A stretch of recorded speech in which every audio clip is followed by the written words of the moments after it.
Hola chicos y chicas y chiques, bienvenidos otra vez. El tema del día de hoy quería que fuera dedicado a lo que conocemos como la renuncia masculina.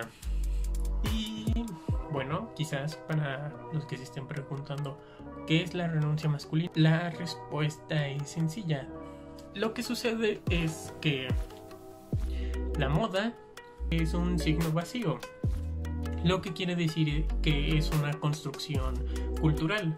Es así como el ser humano le va a dar su propio significado y la propia importancia dependiendo de el momento en el que estamos viviendo, de qué estatus social estamos hablando y, aunque duela, a qué género nos estamos refiriendo.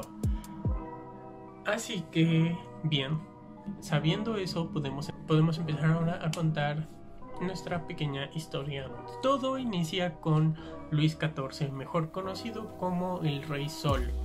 ¿Por qué es el Rey Sol?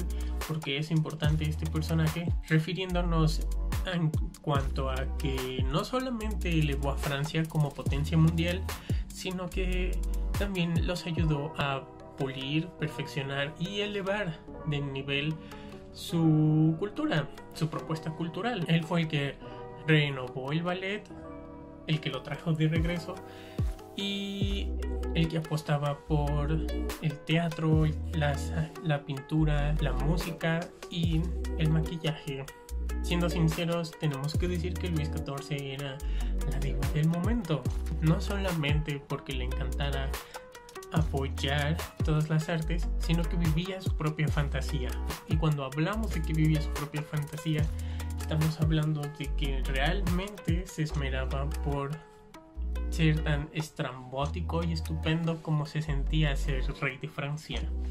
Para esa época era normal que la gente encontrara al rey con grandes trajes, grandes capas, colores llamativos, plumas por doquier. Es así como se fue formando de un hombre y, más que nada, empezó a dictar la moda del momento. Al ver que este personaje podía elevar su nación utilizando 15 centímetros de tacón, la gente empezó a decir, claro, por supuesto que se puede ser, por supuesto que se puede ser glamuroso y aún así conquistar un país. La gente quería vestirse como él. Los más allegados al rey utilizaban tacones con la suela roja, que si no les parece familiar, tenemos que hacer un paréntesis y pensar un momento en qué zapatería famosa y con gran estatus tiene el mismo concepto.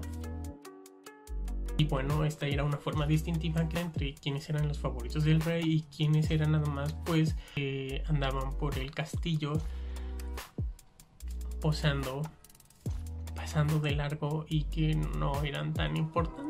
No solo eso, también tenemos el hecho de que las pelucas se empezaron a poner de moda. Una de las razones era por cuestiones de higiene, que bueno, el utilizar peluca les permitía a los hombres poder, si no tener el pelo corto, entonces estar rapados y así evitar tener piojos como pues el resto del mundo. Y mientras más grande era la peluca o más sobrecargada era, pues denotaba un estatus social más importante. ¿Y por qué es importante esta parte? Bueno, porque Francia justamente dictaba lo que era la tendencia y por eso mismo, cuando llegó la Revolución Francesa, no solamente se pusieron de moda los derechos humanos, sino que también se empezó a replantear lo que era la manera de vestir.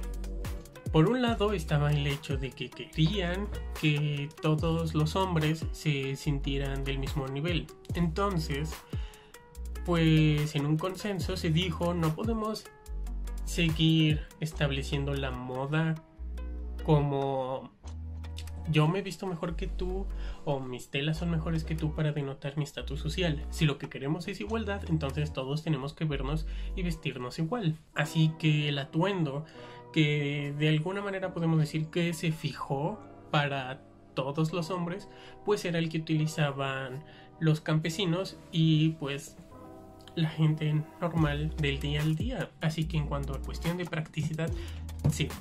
Una vez finalizada la Revolución Francesa, la forma más fácil de encontrar la equidad, la igualdad y la fraternidad, pues era que todos utilizáramos el mismo atuendo. Que como los hombres dejaron de ser glamurosos, por así decirlo, y se empezó a crear el atuendo más sobrio.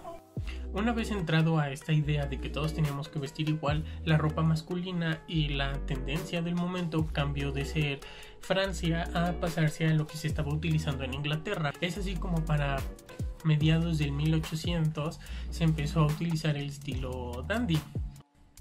Así que así fue como inició, y porque es que se creó el estereotipo de cómo deberíamos vestirnos. No es como que todos vayamos con un hermoso saco y corbata como lo haría un dandy, pero pues ya saben, es esta idea de que no puedes utilizar rosa, o no puedes utilizar maquillaje, no puedes utilizar cierto peinado. Pero creo que si algo nos enseña la historia, y especialmente este caso, es que en retrospectiva todo cambia y todo se adecua a su época y a la necesidad en la que está viviendo la sociedad. Si pensamos, por ejemplo, en la mitad del siglo pasado, realmente se volvió a hacer un renacer. Tenemos artistas como Mick Jagger, David Bowie, Elton John y Freddie Mercury que no les interesaba seguir esta idea de la etiqueta, e inclusive en un mundo como el rock, que suele ser, pues no sé, de hombres muy masculinos, ellos no tenían problemas con jugar con su feminidad.